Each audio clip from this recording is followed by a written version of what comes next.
Hello' everyone, আজিৰ এই ভিডিঅ'ত আমি আলোচনা কৰিম অসম চৰকাৰে আৰম্ভ কৰা দুখন গুৰুত্বপূৰ্ণ আঁচনিৰ বিষয়ে। প্ৰথম যোনটো আঁচনি হৈছে অৰুণোদয় 3.0 আৰু দ্বিতীয়খন আঁচনি হৈছে অভিনন্দন এডুকেশ্যন লোন। এই দুখন আঁচনি খুবেই গুৰুত্বপূৰ্ণ হয়। যদি আপুনি এই আঁচনিৰ বিষয়ে জানিব বিচাৰে তেন্তে ভিডিঅ'টো স্কিপ নকৰাকৈ ভিডিঅ'টো সম্পূৰ্ণকৈ চাওক। এই ভিডিঅ'ত আমি আলোচনা কৰিম কেনেকৈ আপোনালোকে আবেদন কৰিব, কি নথিপত্ৰ লাগিব, লাষ্ট ডেট কিমান আছে, বাকী অৰুণোদয় আঁচনিৰ কাৰণে এপ্লাই আপোনালোকৰ অনলাইন হ'ব নে অফলাইন হ'ব, অফলাইন হ'লে ক'ত জমা দিব লাগিব, সকলো এই ভিডিঅ'ৰ সম্পূৰ্ণকৈ জনাই থাকিম। যদি আপুনি এইটো চেনেল নতুনকৈ আহিছে, চেনেলটো ছাবস্ক্ৰাইব কৰিব, বেল আইকনটি অল কৰি দিব যাতে সকলো ধৰণৰ নটিফিকেশ্যন ভিডিঅ' আপোনালোকে অতি সোনকালে পাই যায়। এতিয়া অৰুণোদয় 3.0 বিষয়ে আপোনালোকৰ ওচৰত আলোচনা কৰিম। এই যোনটো অৰুণোদয় 3.0, যোনসকল হিতাধিকাৰীৰ হাতত এতিয়া এখনকৈ ৰেচন কাৰ্ড আছে, তেতিয়াহ'লে আপোনালোকে এই অৰুণোদয় আঁচনিৰ যোনটো 3.0 আপোনালোকে আবেদন কৰিব পাৰিব। আবেদন কৰাৰ পিছত আপোনালোকক কি কৰা হ'ব, মাহেকত 1250 টকাকৈ আপোনালোকক বেংক একাউণ্টত সোমাই দিব। যদি এই আঁচনিৰ কাৰণে এপ্লাই কৰিব বিচাৰে তেন্তে আপোনালোকৰ ডকুমেণ্টছ কি লাগিব। প্ৰথম যোনটো ডকুমেণ্টছ আপোনালোকক কি কৰা হৈছে, এই যোনটো ৰেচন কাৰ্ড থাকিলেহে আপোনালোকে আবেদন কৰিব পাৰিব। বাকী আপোনালোকৰ আধাৰ কাৰ্ড, পান কাৰ্ড, তাৰপিছত নিজৰ এখন বেংক একাউণ্ট লাগিব আৰু বেংক একাউণ্টটো আপোনালোকক ডিবিটি হ'ব লাগিব, ডাইৰেক্ট বেনিফিচিয়াৰী ট্ৰান্সফাৰ যোনটো হয়। বেংক একাউণ্টৰ লগত আধাৰ কাৰ্ড লিংক থাকিলে আপোনালোকক কি কৰা হ'ব, এই অৰুণোদয় আঁচনিৰ কাৰণে এলিজিবল বুলি ৰখা হ'ব। বাকী এতিয়া কথাটো হ'ল যে যিহেতু অৰুণোদয় আঁচনি 1.0 তাৰপিছত 2.0 আছিলে, কিন্তু অৰুণোদয় আঁচনিৰ যোনটো 3.0 ইয়াতে কিছুমান চেঞ্জেছ আহিছে। ইয়াতে আপোনালোকক কি কৰা হ'ব, ইঞ্চুৰেঞ্চ প্ৰভাইড কৰিব। কিছুমান ইঞ্চুৰেঞ্চ ইয়াতে ৰাখিছে, যোনটো PMJJBY তাৰপিছত PMSBY, এই দুখন ইঞ্চুৰেঞ্চ আপোনালোকক কি কৰা হ'ব, অৰুণোদয় 3 কি কৰিছে, ইনক্লুড কৰিছে।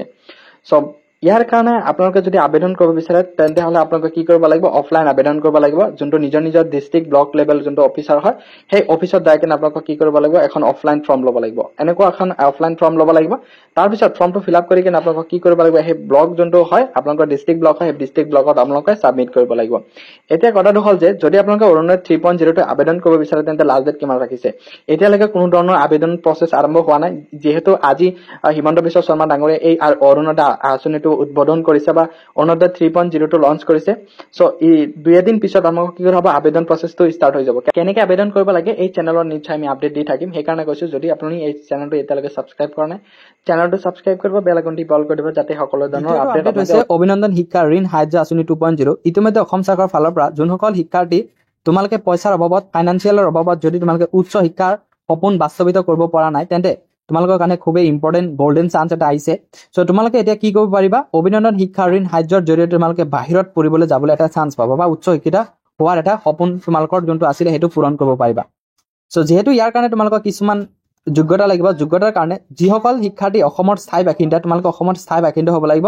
বাকী ৰাজ্যত বা বাহিৰত উচ্চ শিক্ষা লাভ কৰি আছা, তোমালোকে কি কৰিব পাৰিবা, এই অভিনন্দন শিক্ষা ঋণ সাহায্যৰ জৰিয়তে তোমালোকে 2 লাখ টকা লাভ কৰি তোমালোকৰ তাৰ পৰা 50,000 টকাটো তোমালোকৰ অসম চৰকাৰৰ ফালৰ পৰা কি কৰিব, ছাবচিডি প্ৰভাইড কৰিব। এই ছাবচিডিটো লৈ তোমালোকে কি কৰিব পাৰিবা, উচ্চ শিক্ষাটো লাভ কৰিব পাৰিবা। অধীনত প্ৰতিজন হিতাধিকাৰীয়ে মাত্ৰ এবাৰহে লাভালাভ প্ৰাপ্ত কৰিব পাৰিবা। ইয়াতে কোৱা হৈছে যে যদি তোমালোকে এবাৰ এপ্লাই কৰা, আকৌ তোমালোকে দ্বিতীয়বাৰ এপ্লাই কৰিব নোৱাৰিবা। যদি তোমালোকে এপ্লাই কৰি কিবা এটা কোৰ্চ কমপ্লিট কৰিছা, আকৌ যদি দ্বিতীয়খন কোৰ্চ কমপ্লিট কৰিবৰ কাৰণে যদি আকৌ অভিনন্দন শিক্ষা ঋণ সাহায্যৰ কাৰণে তোমালোকে যদি এপ্লাই কৰা, তেন্তে তোমালোকক এই যোনটো আঁচনিৰ যোনটো পইচা হয় সেইটো দিয়া নহ'ব। বৰ্তমান জনপ্ৰতিনিধি সন্তান, সংসদ, বিধায়ক, পঞ্চায়ত কৰ্মচাৰী, স্থায়ী চৰকাৰী কৰ্মচাৰী, ৰাজহুৱা খণ্ডত কৰ্মচাৰী আঁচনিখনৰ বাবে যোগ্য নহ'ব। যদি তোমালোকৰ ঘৰত চৰকাৰী কোনো ধৰণৰ চাকৰি আছে বা বিধায়ক সাংসদ বা বিধায়ক, পঞ্চায়তৰ কৰ্মচাৰী আছে, তেন্তে তোমালোকক কি কৰা নহ'ব, এই আঁচনিখনৰ যোগ্য বুলি ধৰা নহ'ব। বাকী বেংকৰ দ্বাৰা অনা কাৰ্যকৰী সম্পদ নন পাৰফৰ্মিং, তাৰপিছত এছেট হিচাপে শ্ৰেণীবদ্ধ কৰা যিকোনো ঋণ একাউণ্ট আঁচনিৰ অধীনত যোগ্য নহ'ব। ইয়াৰ কাৰণে যদি তোমালোকে আবেদন কৰিব বিচাৰা তেন্তে অহা 5 ছেপ্টেম্বৰত অভিনন্দন যোনটো শিক্ষা ঋণ সাহায্যৰ যোনটো আঁচনিৰ দ্বিতীয়খন সংৰক্ষণ আৰম্ভ কৰিবলৈ আগবাঢ়িছে, সেই আঁচনিটোৰ যোনটো মেইন ৱেবছাইট হয়, যোনটো আবেদনৰ যোনটো পৰ্টেল হয়, এইটো তোমালোকক কি কৰা হ'ব, 5 ছেপ্টেম্বৰ দিনা মুকলি কৰিব।